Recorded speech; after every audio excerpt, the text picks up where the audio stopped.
আজকে আমি তোমাদের সাথে শেয়ার করব পুরনো বোরা আর পুরনো চাদর দিয়ে একটা অর্গানাইজার আইডিয়া। আশা করব আজকের ভিডিওটা তোমাদের খুব ভালো লাগবে। তো দেখো, আমাদের প্রত্যেকের বাড়িতেই পুরনো চাদর থাকে, পুরনো বোরা থাকে, সেগুলোকে আমরা ইউজ করি না। তো আজকে আমি তোমাদের সাথে জিরো কস্টে একটা সুন্দর অর্গানাইজার বানিয়ে দেখাবো, আর যেটা করা কিন্তু খুবই সহজ।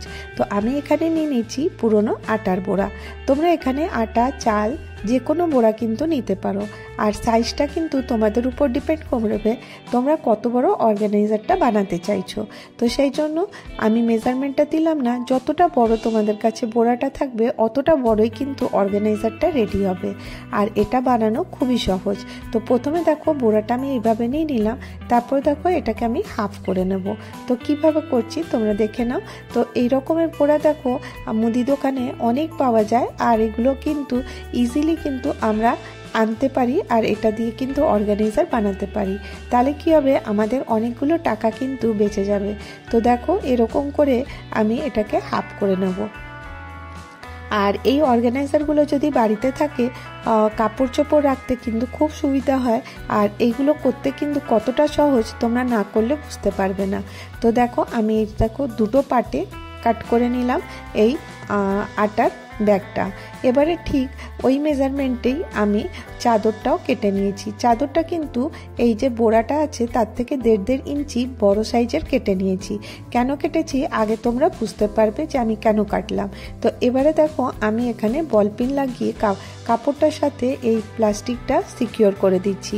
এইভাবে যদি বল পিন লাগিয়ে কাপড়টা লাগিয়ে দিই তাহলে কি হবে, কাপড়টা কিন্তু সরবে না, আর সেলাই করতে খুব সহজ হবে। কারণ যখন আমরা মেশিনে এই সেলাইগুলো করব, আর কাপড়টা কিন্তু অনেকটা বড়, সেই জন্য এটা সেলাই করতে অসুবিধা হবে। আর যদি তোমরা এরকম করে বল পিন লাগিয়ে নাও, দেখবে খুব সহজেই কিন্তু এই সেলাইটা করে নিতে পারছো। তো দুটো পিস এইভাবে আমি রেডি করেছি। এবার দেখো এই যে সাইডেরগুলো ছিল এগুলোকে আমি এর সাথে ফোল্ড করে দিয়েছি। জাস্ট আমি খালি দুটো পিস আমার কাছে এসে গেছে। এবার দেখো আমি এখানে নিয়ে নিয়েছি একটা জিপ দেখো তোমাদের কতটা লাগবে ঠিক মেজারমেন্ট করে কেটে নেবে, দিয়ে দেখো তারপরে এটাকে যতটা লাগবে কেটে নেওয়ার পরে এটা ইউজ করতে পারো। তো দেখো আমি এতটা কেটে নিচ্ছি, আর আজকে আমি রানারটা আগেই লাগিয়ে নিয়েছি। তোমরা চাইলে পরেও কিন্তু রানারটা অ্যাড করতে পারো। তো এবারে দেখো আমি কি করব, জিপটা যাতে ভালো করে লাগানো যায় তার জন্য আমি সেই কাপড় থেকেই, চাদরের কাপড় থেকে একটু অংশ কেটে নিয়েছি। তো এরপরে কি করব, এই যে জিপটার মধ্যে আমি এই কাপড়টা অ্যাটাচ করব। তো দেখো আমি প্রথমে দেখিয়ে দিই জিপটা কতটা ছোট আছে, সামান্য একটু ছোট হয়েছে। আর এই জন্য আমি করেছি যাতে কিনা আমি এখানে একটু কাপড় অ্যাড করতে পারি। যখনই তোমরা কাপড় দিয়ে জিপ লাগাবে দেখবে জিপটা কিন্তু অনেক টেকসই হবে, আর জিপ এত তাড়াতাড়ি খারাপ হবে না, কারণ সুতো লাগবে না, কারণ এটা কাপড়ের সাথে এসে অ্যাটাচ হয়ে যাচ্ছে। তো সেই জন্য এই জিপটা কিন্তু অনেক ভালো থাকবে। এবারে দেখো এটা রেডি করে নিয়েছি, আঙুল দিয়ে দেখিয়ে দিলাম যে কোথায় কোথায় সেলাই করেছি। জাস্ট খালি এরকম করে নিয়ে এবারে এটাকে এরকম করে উল্টে দেব। তো তাহলে এটা সোজা হয়ে গেল। তো দেখো জিপটা একদম অ্যাকুরেট হলো। আর এতে কিন্তু আরেকটা এর মধ্যে প্লাস পয়েন্ট আছে যে আমরা যখন চাদরটার সাথে সেলাই করব, সেলাই করতেও কিন্তু খুব সুবিধা হবে। কারণ মেশিনের উপর চেনটা সেলাই করতে খুব অসুবিধা হয়ে যায়, আর যদি কাপড় থাকে সেটা কিন্তু খুব সহজেই সেলাই হয়ে যায়। তো দেখো আমি এর উপরে এরকম করে রেখে দিলাম, আর এখানেও আমি বল পিন লাগিয়ে দিচ্ছি। কারণ বলো তো, বল পিন দিয়ে লাগিয়ে দিলে, সিকিউর করে দিলে আমার কিন্তু সেলাই করতে অনেকটা সুবিধা হবে। আর তোমরা দেখছো যে এই অর্গানাইজারটা বিরাট বড় হচ্ছে, আর এই জন্যই আমি এটাকে জিপের মধ্যে দেখো এমনি বল পিন লাগিয়ে সেলাই করে নিয়ে চলে এলাম। আর এটা কিন্তু খুব তাড়াতাড়ি তোমরা করে নিতে পারো। এবারে এখানে টপ স্টিচ তোমরা দিয়ে নিতে পারো, এখনও দিতে পারো বা পরেও দিয়ে নিতে পারো। প্রথমে আমি দিলাম না আজকে, কারণ আমি আগে এটা অনেক বড় বলে করতে অসুবিধা হবে, সেই জন্য প্রথমে এগুলোকে অ্যাটাচ করে নিচ্ছি। তো দেখো এটাকেও আমি এইভাবে বল পিন লাগিয়ে জিপটার সাথে অ্যাটাচ করে দেবো। খুব সহজেই কিন্তু তোমরা এটা করতে পারবে, একটুখানি খালি মন দিয়ে দেখো।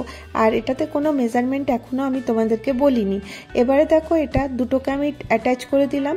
আর এরপরে এই যে এরকম করে এটার উপর দিয়ে আমরা যদি টপ সেলাই দিয়ে দিই, এই সেলাইটা কিন্তু বসে যাবে। তো দেখো এরকম করে এটা পুরোটা রেডি হয়ে গেল। জিপটা খুলেও একটুখানি দেখে নিতে পারো এটা একদম পারফেক্ট আছে কিনা। তো দেখো একদম সুন্দর স্মুথলি যাচ্ছে জিপটা। এবারে দেখো এই দেখো আমি কাপড়টা লাগিয়েছি বলে জয়েন্ট করতে কতটা সুবিধা হলো। আর আমি চেষ্টা করি তোমাদের সাথে খুব সহজভাবে শেয়ার করা, যেটা কিনা তোমরা খুব ইজিলি করতে পারবে। তো প্রথমে দেখো আমি এখানে একটা কাজ করব, এই যে এটাকে নিচের দিকটা আমি সেলাই করে নেব। তো প্রথমে এটার মধ্যে দাব সেলাই দেব, দিয়ে এটাকে আমি এটা দুটোকে একসাথে অ্যাটাচ করে দেবো। জাস্ট খালি এরকম করে আমাকে অ্যাটাচ করতে হবে। তো দেখো কতটা সহজে তোমরা এটা করে নিতে পারো। আর এরকম করে আমি এটাকে সেলাই করে নিয়ে চলে এলাম। এবারে দেখো এখানে একটা মেজারমেন্ট নেব। যত বড়ই তোমরা মানে প্লাস্টিক আর চাদরটা নিয়েছো, আর এরকম করে ফোল্ড করার পরে আমি 6 ইঞ্চিতে দাগ দিচ্ছি। তো দেখো মেজারিং টেপ নিয়ে নিয়েছি, আর এখানে আমি ঠিক 6 ইঞ্চিতে দাগটা দিয়ে দেবো। এরকম করে তোমরা স্কেল দিয়েও মিলিয়ে নিতে পারো বা এরকম টেপ দিয়েও মিলিয়ে নিতে পারো। জাস্ট আমি এখানে একটু গাঢ় করে দিচ্ছি যাতে তোমাদের বুঝতে সুবিধা হয়।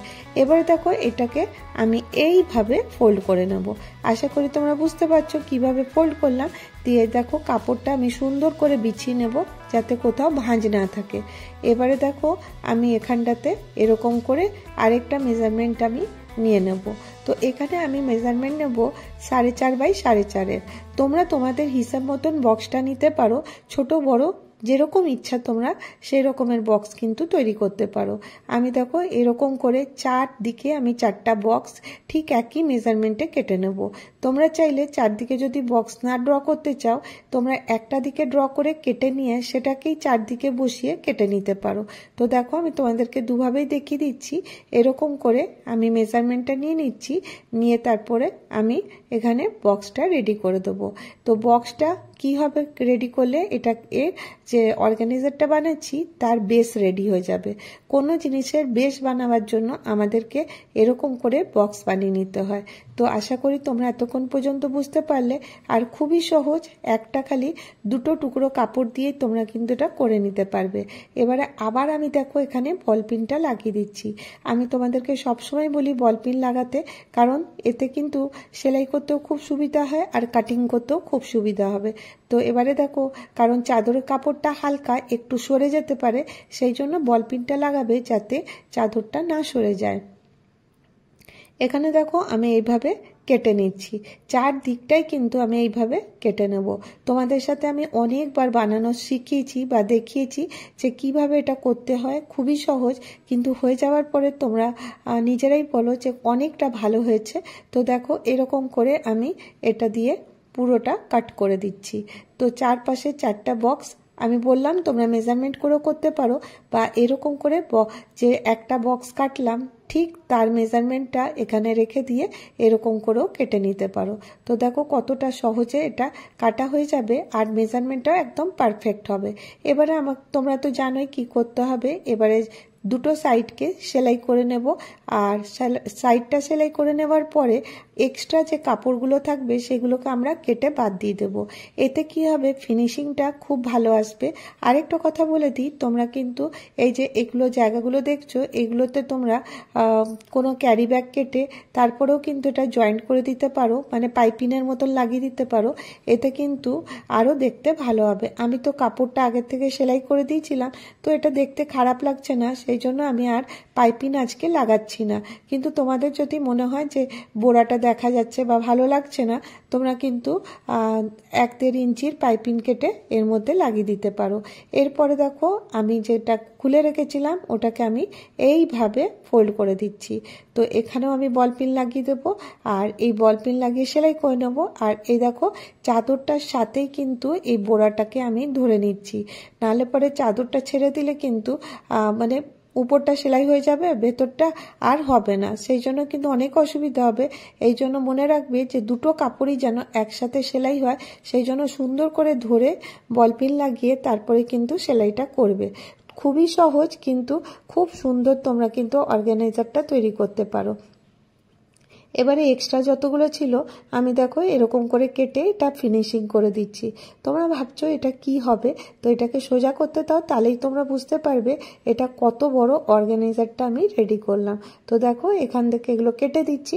আর বললামই যে যদি পাইপিং লাগাতে ইচ্ছা হয় তোমরা কিন্তু লাগিয়ে নিতে পারো। এবার দেখো এই বোড়াটাকে আমি এইভাবে খুলবো। জিপটা তো এরকম করে লাগানো ছিল, এরকম করে আমি এটাকে ওপেন করে দেবো। তো খুব সহজেই কিন্তু এটা হয়ে যাবে, আর দেখতেও কিন্তু খুব ভালো হবে। কিন্তু এর মধ্যে কতগুলো যে কাপড় তোমরা রাখতে পারবে তোমরা বিশ্বাস করবে না। তো দেখো আমাদের আজকাল ছোট ঘর, ছোট আলমারি, আমরা সব কাপড় কিন্তু আলমারিতে রাখতে পারি না, তো তার জন্য কাপড় রাখতে অনেকটা অসুবিধা হয়। তো এরকম যদি বড় বড় অর্গানাইজার তোমরা বানিয়ে নিতে পারো তাহলে কিন্তু তোমাদের পর্দা, চাদর এগুলো রাখতে কিন্তু খুব সুবিধা হবে। তো দেখো আমি এটা তো বানিয়ে নিলাম, তোমরা কতটা বুঝতে পারছো আমি জানি না যে কতটা বড় হয়েছে। তো চলো আমি তোমাদেরকে কাপড় রেখে দেখিয়ে দেবো এটা কতটা বড় হয়েছে। তো দেখো এরকমের পুরোনো চাদর ফেলে না দিয়ে তোমরা কিন্তু এরকম করে ইউজ করতে পারো।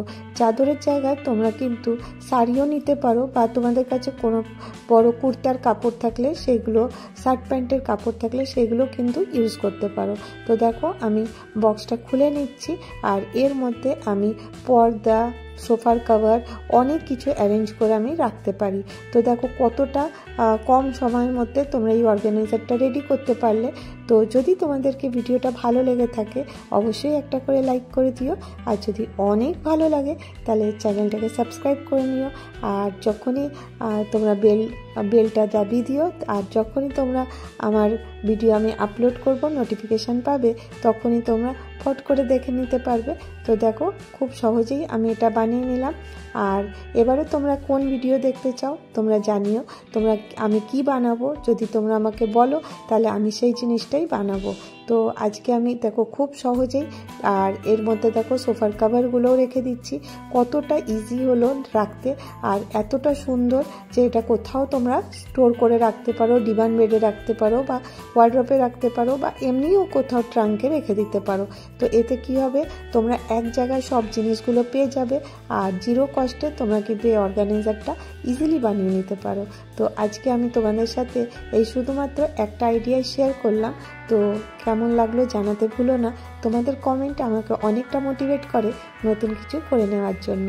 তো আজকে আমি এখানে ভিডিওটা শেষ করব, আবার দেখা হবে নেক্সট ভিডিওতে। ভালো থেকো, সুস্থ থেকো, বাই বাই।